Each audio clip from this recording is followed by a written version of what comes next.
Hello guys! Gawa na naman tayo ng pera. Kahit saan tayo magpunta, basta't marunong tayong dumiskarte sa buhay. Hindi tayo mawawala. Kaya, huwag po tayong pumako sa isang trabaho lang. Kailangan marami po tayong alam. Gamitin natin ang ating talento ba na binigay ni Lord. Pinabangan po natin. Huwag po natin sayangin. Kasi maraming pong opportunity na nag-aantay sa paligid. Kailangan lang po natin paganahin ang ating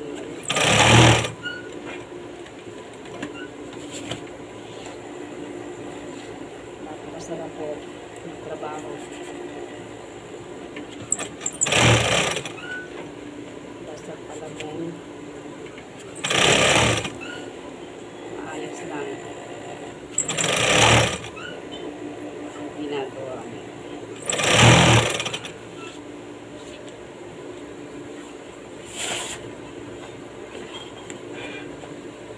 Ang pera madaling kitain kahit saan. Basta mag-discount kita.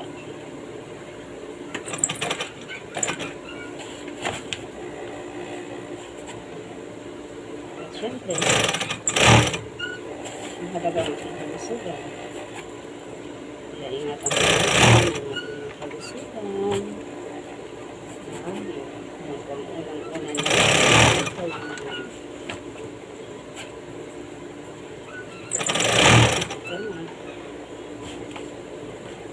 kapag hindi tayo healthy,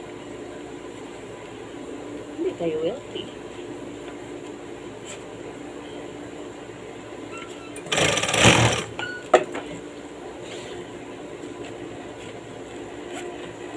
Kaya kahit pa tayo nagdagandang po natin ang ating mga sarili, kumain ng tamang oras, bago magtrabaho, kailangan, kumain muna, magpahinga ng gasto. Ako ay nagaganda ka kasi hanggat gusto kong kahit anong oras ko gusto ng umpisa hanggat ng araw, kahit anong oras pa gusto kong huminto, pwede. At kapag napagod na ako, magpapahinga muna. Nagre-recharge muna ako ng energy.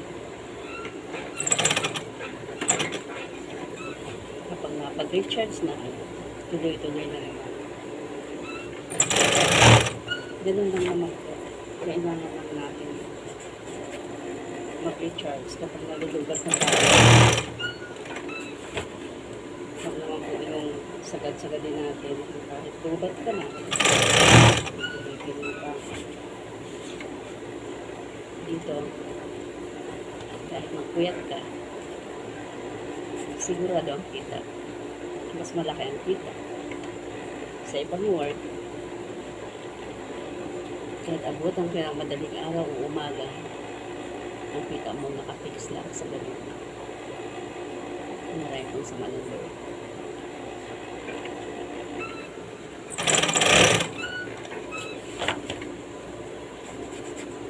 Kaya isip-isip. Kailangan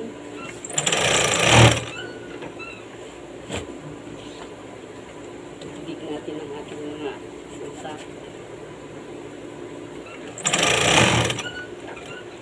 para hindi tayo nakakulong sa isang sitwasyon na kung minsan hindi na healthy, pinagpipisan ka natin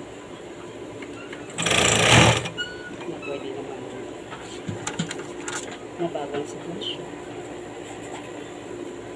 Pwede naman maging masaya sa trabaho.